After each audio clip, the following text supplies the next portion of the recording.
आं दिनैहाय जिहेतु दिनैहाय गोदान मावथि हान्जाफोरनि आर'ज गथायनायनि हाबाफारि डेडिकेसन सेरेमनि बा डेडिकेसन प्रग्राम बे हाबाफारियावहाय इसोरनि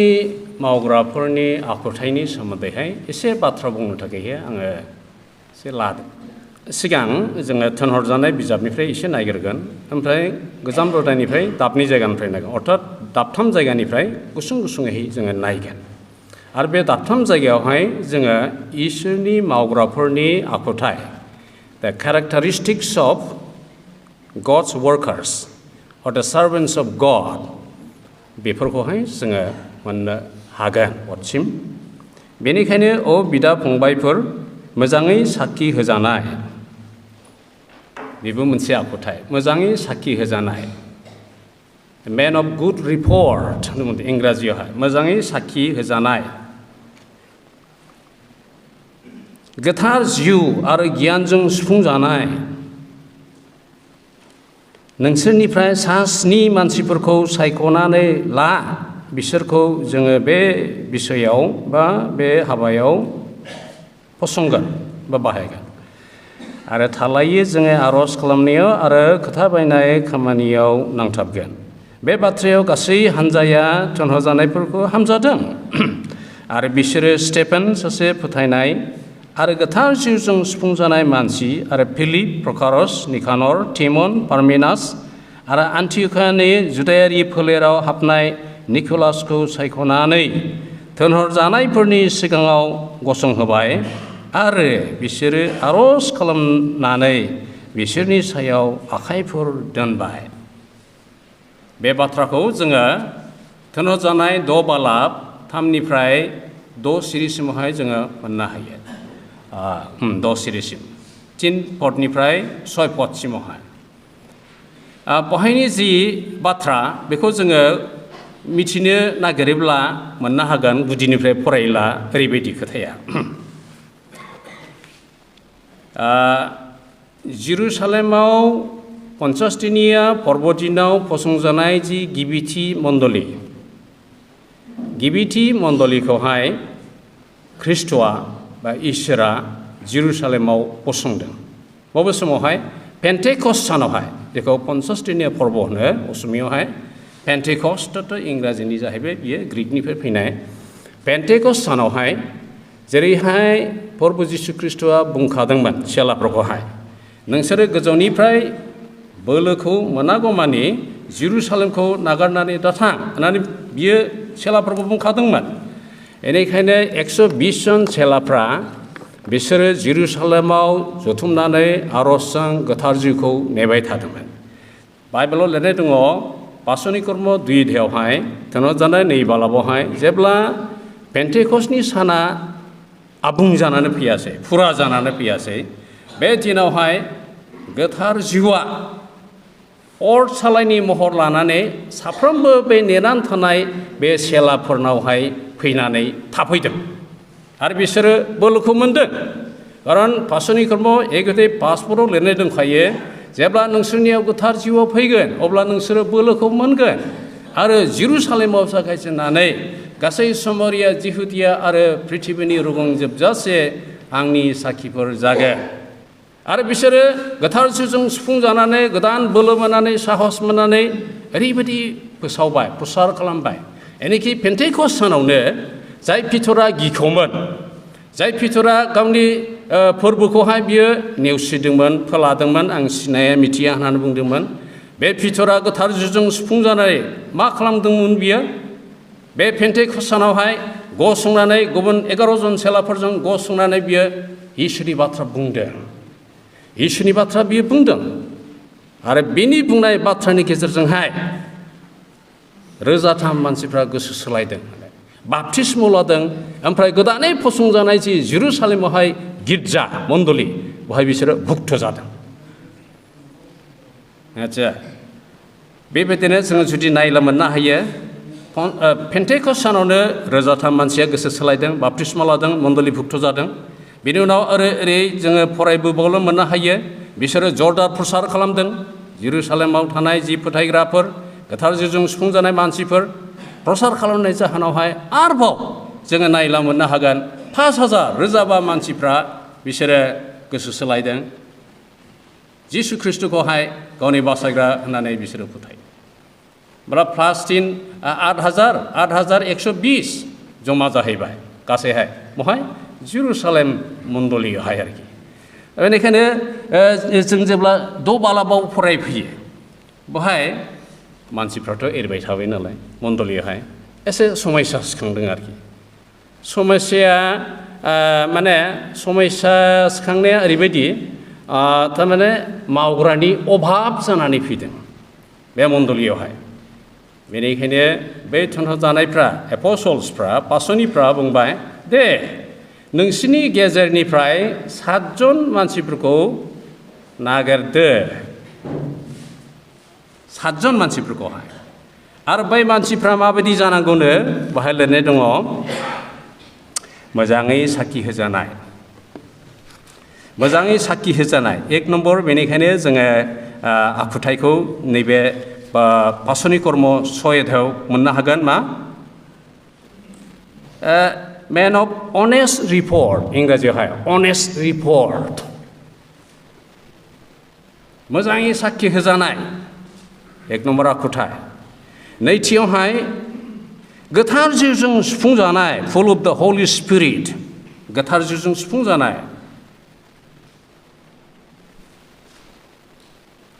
आरो थामथियाव नायला जों मोननो हायो full of wisdom गियानजों सुफुंजानाय अब्ला मोजां साखि होजानाय गोथार जिउजों सुफुंजानाय गियानजों सुफुंजानाय बे मोनथाम आखुथायखौ जोङो नैबे पासनि कर्म 6 मोननो हायो ओमफ्राय बिसोरो नागिरै मोनबाय 7 जन मानसि बिसोरनि नामखौ बाहाय होनाय दंखायो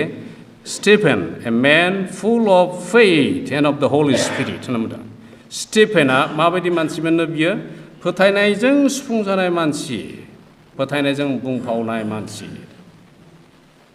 जोङो साधारन फोथायग्राफोरनि सोमोन्दै रायलायाखै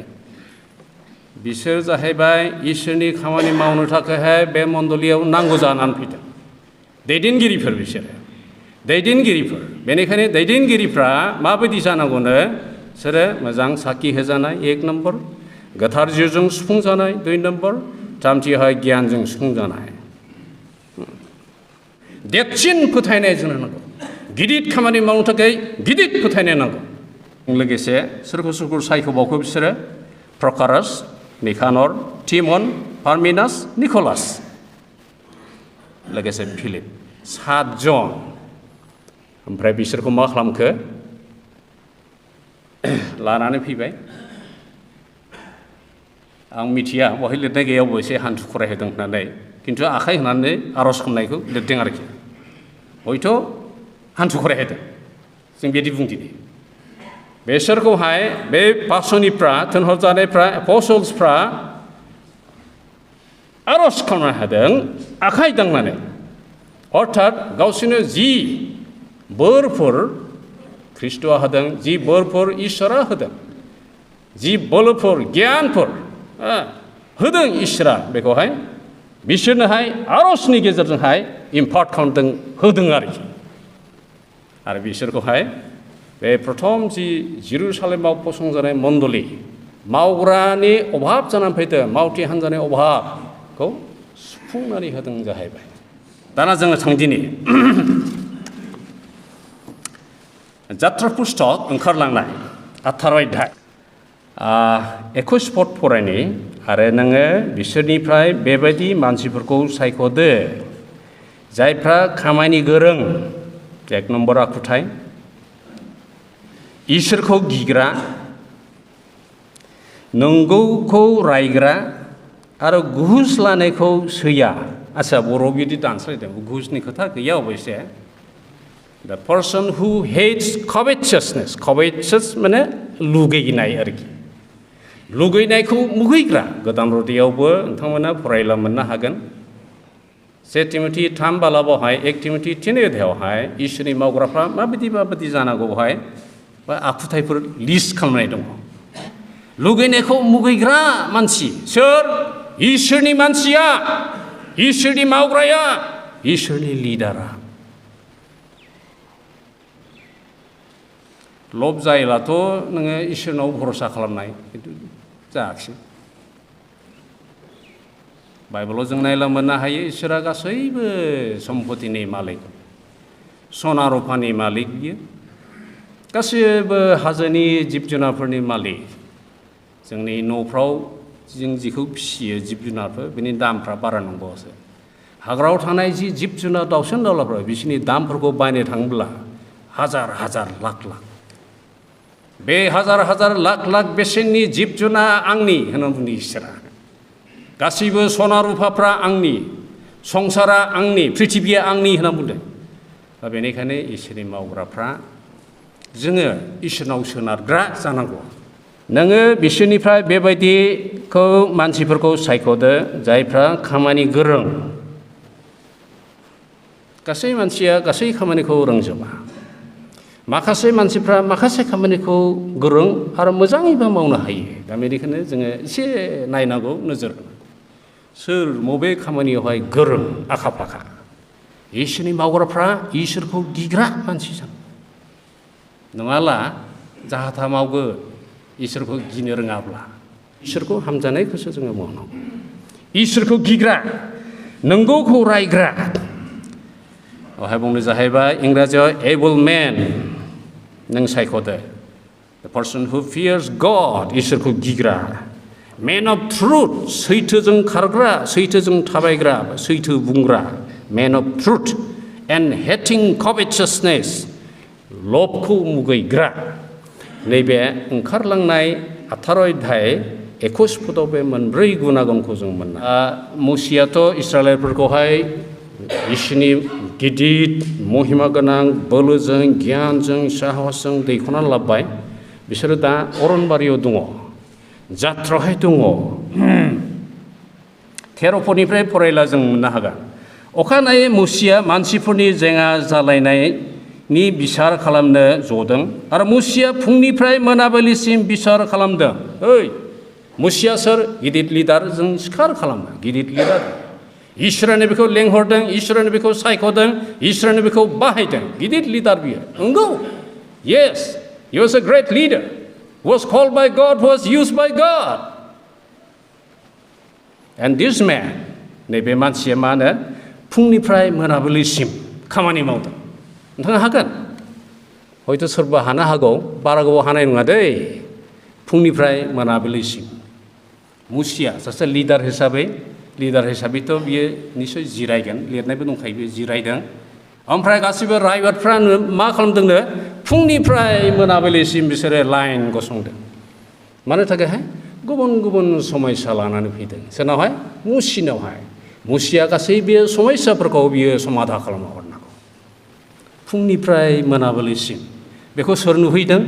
मुसिनि बिहाव जेथ्रआ ओमफ्राय बेखौ बुंबाय जेथ्र नुनानै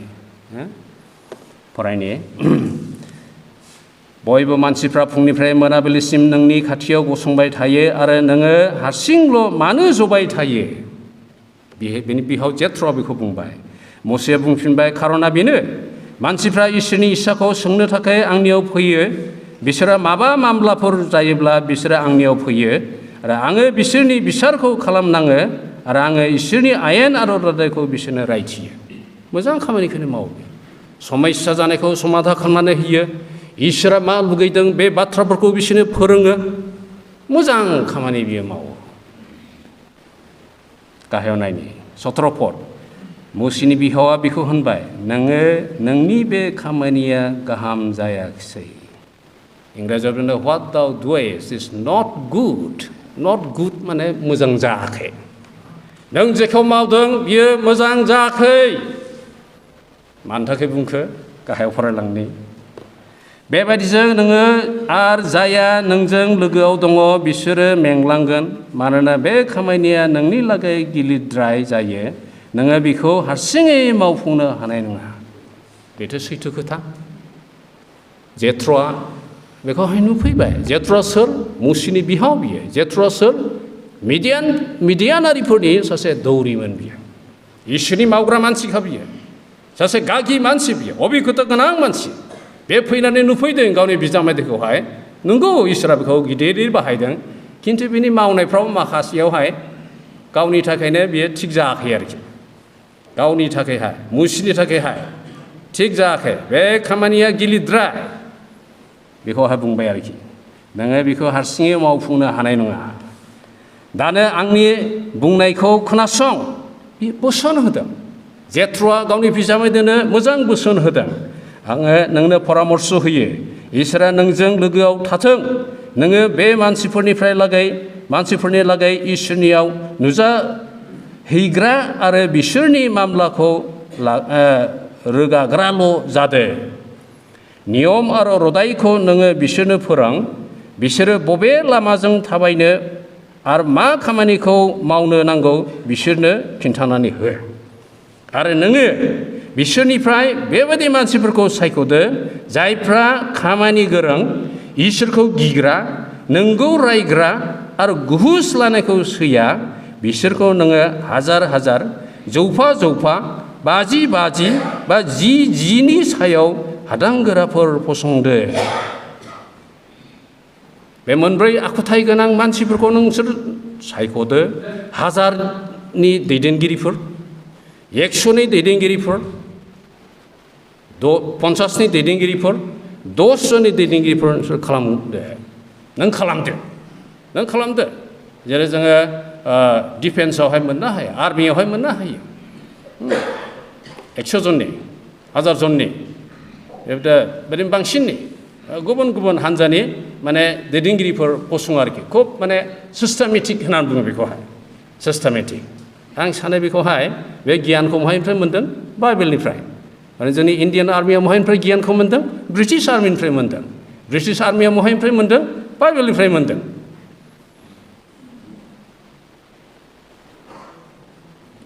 मोनब्रै आखुथाय गोनां जायहा मावनो गोरों इसोरखौ गिग्रा सैथोजों थाबायग्रा खारग्रा आरो लुगैनायखौ मुगैग्रा बे मानसिफोरखौ नोंसोरो हायो 26फोरावहाय मुसिया गावनि बिहावनि परामर्शखौ लानानै बियो बिनि बाथ्रा बादिनो मावजोबदों आरो इस्राएलारिनि समाजनिफ्राय खामानि गोरों हौवाफोरखौ सायख'नानै बिसोरखौ हाजार हाजार जौफा जौफा 50 50 आरो 10 10 मानसिफोरनि सायाव हादांगोरा फसंदों गावनि बिहावनि मोजां बोसोन बेखौ खोनासंनानै बियो खामानिखौ मावफुंदों जोङो सम सम मा जायो हालाय हाफायबो जायो हालाय हाफाय खिन्थु मुसिया मोनसे मोजां खामानि बियो मावदों मा खामानि मावदों बियो गावनि बिहावनि मोजां परामर्शखौ बियो लादों 1 नम्बर 2 नम्बर जों बेहाय नायदिनि दाना बिसान बिजाब 11 अध्याय नाम्बार्स 11 बाहाय नायला जों मोननो हायो 10निफ्राय फरायदिने मुसिया न'खर न'खरैनो गासै रायजोफोरखौ गाव गावनि थाम्बुनि दरखङाव गाबनाय नुबाय बिखौ नुनानै फोरबोआ राग जोंदों आरो मुसियाबो गोसोआव दुखु मोनदों आरो मुसिया फोरबोखौ होनदों मानि थाखाय नोङो आंखौ एसेबां सैहोखो कुइसन खालामदों सोंदों मानि थाखाय आं मानो नोंजों अनजायै जाखो बे एसे गोबां मानसिफोरनि बिबानखौ मानो आंनि सायाव खोख्लैखो दासो बुजिदों मुसिया एसे बुरजा मानसिनि बिबानखौ आंनियाव मानो खोख्लैखो आरो गोथौ गोथौ खोथा बियो बुंबावदों मा खोथा बुंदों फरायलांनि आङो बिसोरखौ दायाखै बा सोरजियाखै एबा सारियाखैबो आं जोनोम होआखैबो बिसोरखौहाय ओरैबायदि गोथौ गोथौ खोथा बुंनानै इसोरनावहाय माने गसरखौ लाबोदों आरोखि सारियाखैबो अब्लाबो नोङो आंखौ जोथोन खालामहोयो आरो गथ' गोरलैफोरखौ बामनानै जेरै दैबाय बायनाङो बेबायदिनो बिसोरनि आजौ आजैफोरनि सिगाङाव नोङो होनो होननानै समाय लानाय हादोराव दानो आंखौ दैदेनलांहोदों बे मानसिफोरनो जाहोनो थाखाय आङो बबाव थोजासे बेदर मोनगोन खारन मानसिफ्रा बेदर जानो होख्रावदों जों मिथिगौ शास्त्रनिफ्राय ओंखारलांनाय बिजाबनिफ्राय जेब्ला इसोरा मुसिनि गेजेरजों गावनि मानसिफोरखौ मिसर हादरनिफ्राय दैखोबोदों लामा गोदानजों बिसोरो थांनो गोनां जाहैदों बिसोरो न' बां बेबायदि लुवाखै, गामि लुवाखै, आबाद बिसोरो मावाखै। इसोरा बिसोरनो मा जाहोआमोन? जोङो मोननो हायो इसोरा बिसोरनो सानफ्रोमबो फुङावहाय मानना खोख्लैनानै जाहोदों। मानना बेदर लुगैदों बिसोरो। जोंनो बेदर नांगौ, बेदर जाहो। बे गासै समयसाफोरखौ सोरनाव लानानै थांदों? मुसिनावहाय। खारन बे लिडार बियो। नोंथाङा सासे लिडार, नोंथाङा लिडार। गोबां समयसा नोंथांनाव लाबोगोन रायजो राजाफ्रा, फोथायग्राफ्रा, गुबुनफ्रा। अब्ला मा खालामगोन? गिलिद मोनगोन, गोसोआवहाय दुखु मोनगोन, बोराबगोन, रागाबो जोंनो हागौ आरोखि। मुसिया जेरैबायदि जोंदों बे थेर'फद, बे मानसिफोरनो जाहोनो थाखाय आंहा बबाव थोजासे बेदर मोननांबावनो? बिसोरो आंनि सिगाङाव गाबनानै होनबाय, जोंनो बेदर जानो होदो। आं गावनो बे गासै मानसिफोरनि बिबानखौ हारसिङै बाननो हानाय नंलिया। बे आंनि थाखाय गिलिरद्राय बिबान जाबाय। नै दा आन्दाज मोनफैबाय आरोखि। दैदेनबोदों इस्राएलारिफोरखौहाय। लामाथ' आराम गरबा जादों, 3 मासल' हाबदों होननानै लिरनाय दं बेवहाय। 3 मासावहाय गिलिद मोनजेनबाय मुसिया एखेबारे। बे मानसिफ्राबो बिराद दिगदार होबाय आरोखि लिडारखौहाय, मुसिखौहाय। जायनि जाहोनावहाय मुसिया इसोरजों एखेबारे जालायबाय, रायबाय। आं बिसोरखौ सोरजियाखै, आं बिसोरखौ जोनोम होआखै, बे आंनि दायित्व नङा, इत्यादि। आं गावनो बे गासै मानसिफोरनि बिबानखौ हारसिङै बाननो हानाय नंलिया। बे आंनि थाखाय गिलिरद्राय बिबान जाबाय। 15 पद, नोङो आंनि सायाव बेबायदि बाहायोब्ला आङो खावलायो नोङो आंखौ सिथारदो। बा किल मी होनना बुंदों। सिथारदो आंखौहाय। आं थैनानै थांनायसै। सोरखौबा लिडार फसंदो, दैदेनगिरि फसंदो। आं हाले, किल मी, आंखौ सिथारदो दानो। बा ओरैबायदि एखेबारे धर्ज गैयै जादों आरो मा। नोंथांनाव गिलिर बिबान सफैला हयथ' बिदिबो साननो हागौ। एखेबारे आंखौ सिथारदो। मुसिनो थाखाय बे दैदेननाय खामानिया गिलिर बिबानमोन। खिन्थु इसोरनि थाखाय बेयो गिलिर नङा। इसोरा मा बुंखो नायनो। 16 पद, फोरबोआ मुसिखौ होनबाय, नोङो इस्राएलफोरनिफ्राय गाव मिथिनाय 70 गाहाम दैदेनग्राफोरखौ सायख'नानै रदाइनि थाम्बुआव आंनियाव लानानै फैदो आरो बिसोरखौ नोंनि खाथियाव गसंहोदो। 17 पद, आङो बियाव ओंखारबोनानै नोंजों रायज्लायगोन आरो आङो नोंनो जि जिउखौ होदोंमोन बेखौ नोंनिफ्राय एसे लानानै बिसोरनो होगोन। अब्लानो बिसोरो बे मानसिफोरनि बिबानखौ नोंजों लाफानो हागोन। नोङो हारसिङै बाननो नांनाय नङा। दैदेनगिरिफोर गासै खामानिखौहाय हारसिं बाननो नाङा। हारसिं बानोब्ला गिलिर जाहैगोन, समाजाव गोलैगोन। मुसिबायदि हयथ' खावलायनोबो गोसो जागोन, आंखौ सिथारदो, होनबा झामेला जोब्बाय। खिन्थु इसोरनाव गासै समयसानि समाधा दं। मा समाधानो? बियो इसोरा मुसिखौ बुंबाय, इस्राएलारिफोरनि गागिफोरनिफ्राय नोङो 70 जन, सिगांथ' हारसिं दैदेनदोंमोनथ', 70 जन। सासे मानसिया जेसेबां खामानि मावगोन 70 जन मानसि लादेरोला बेसेबां आल्थुवा जायो। 70 जन मानसिखौ सायख'नानै लानो थिनदों मुसिखौहाय। इसोरा बेनो बेबायदि बोसोन होदों, बेबायदि गियान होदों बेनोहाय, बेबायदि राहा लामा होदों। ओमफ्राय बिसिनि आखुथायफ्रा माबायदि जानांगौनो? इसोरा बुंबाय, नोङो बे 70 गागिफोरखौहाय रदाइनि थाम्बुआव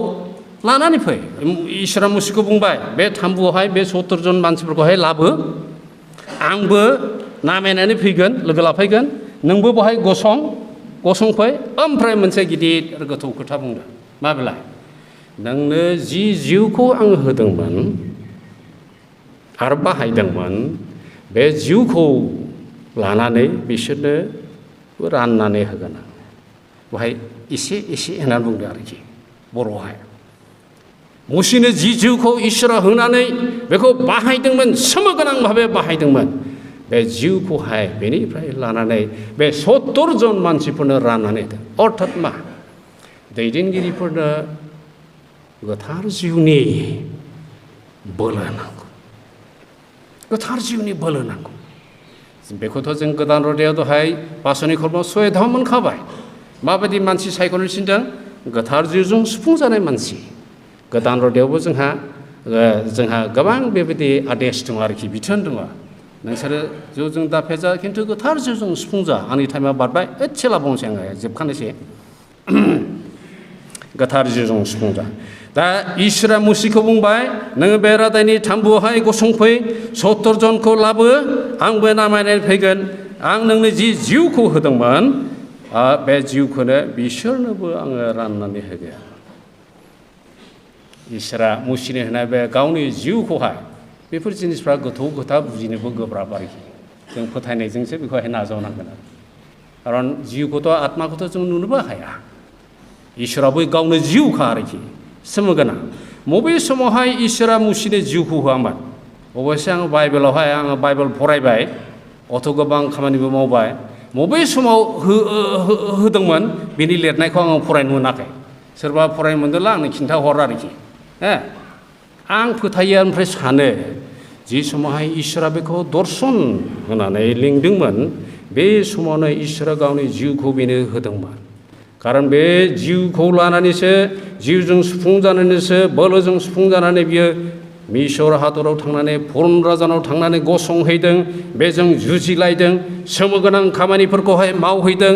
ओमफ्राय शेषमेश गावनि जाथिखौ बियो दैख'नानै बे जात्रायावहाय ओंखारलांदों बे जिउ गोथार जिउ बाइबेलावथ' लिरनाय दङ जकरिया 4:6 पदआवहाय बोलोजों नङा गोहोजों नङा नाथाय आंनि जिउजोंसो जोङो बाइबेलाव इफिसियाव जि आदेश होदों बेथ' गासिबो फोथायग्राफोरखौनो बुंदों नोंसोरो जौजों दाफेजा खिन्थु गोथार जिउजों सुफुंजा होननानै जि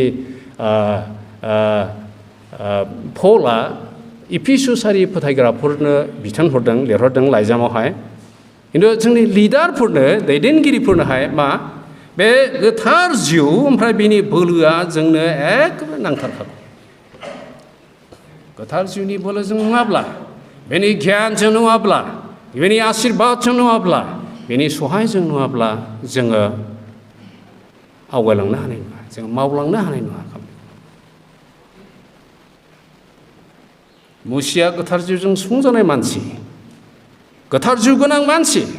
खिन्थु बे खामानिखौ बिराद गिलिद मोनदों खारना बेनो जाहैबाय बे हारसिङैनो लाजोबदों गासै खामानिखौहाय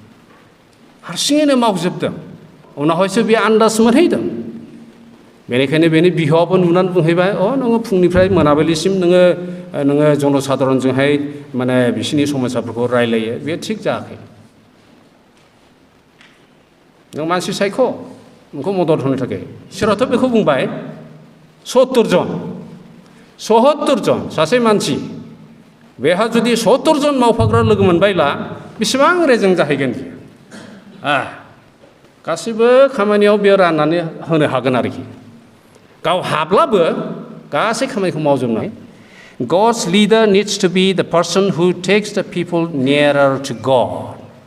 इसोरनि दैदेनगिरिया इसोरनि मावग्राया मानो मानसिफोरखौ इसोरनि खाथियावहाय लांग्रा मानसि जानांगौ खाथिनिफ्राय खाथियावहाय लांग्रा बोलांग्रा मानसि मानो थाखाय बे खोथाखौ बुंदों खारन सासे लिडार दंमोन जाय लिडारा मा खालामदों मानसिफोरखौहाय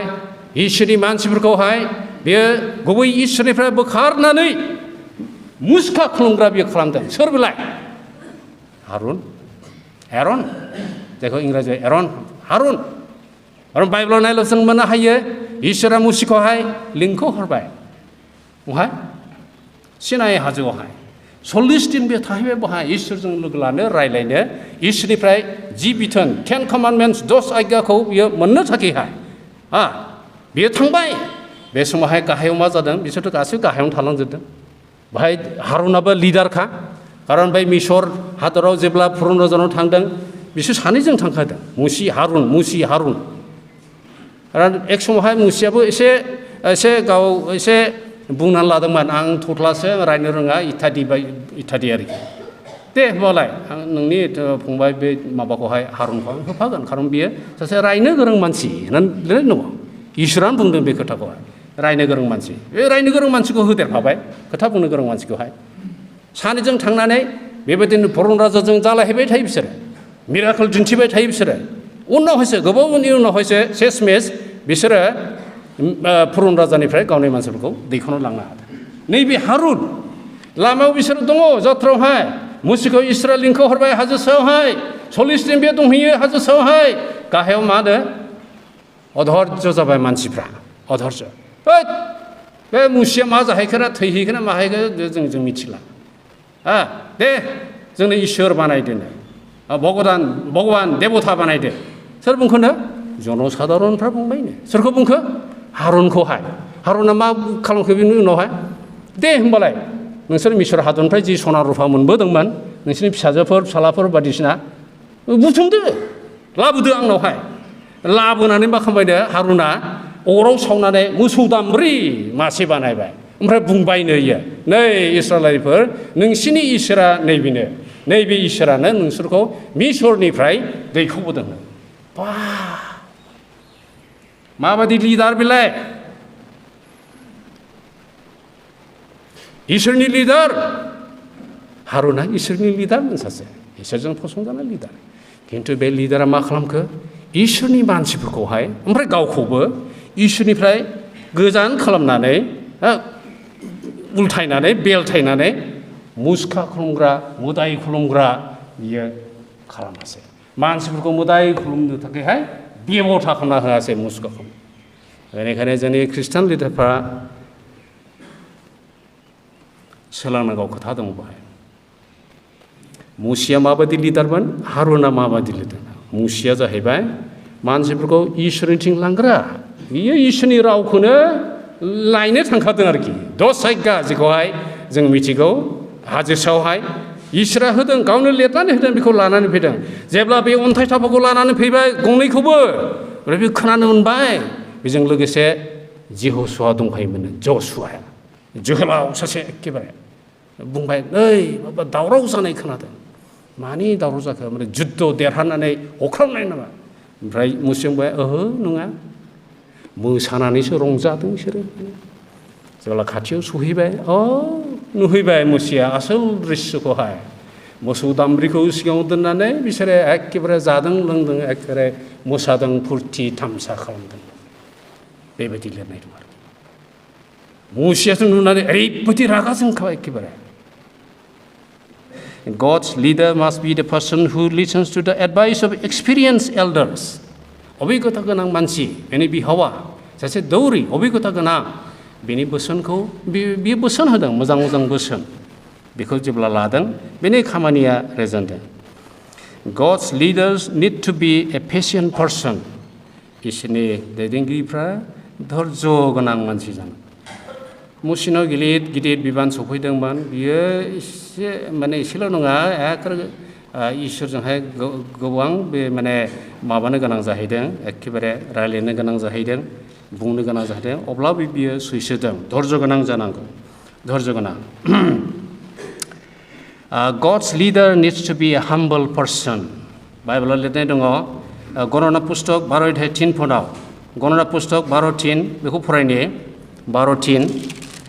ओरैबायदि लिरनाय दङ मुसियानो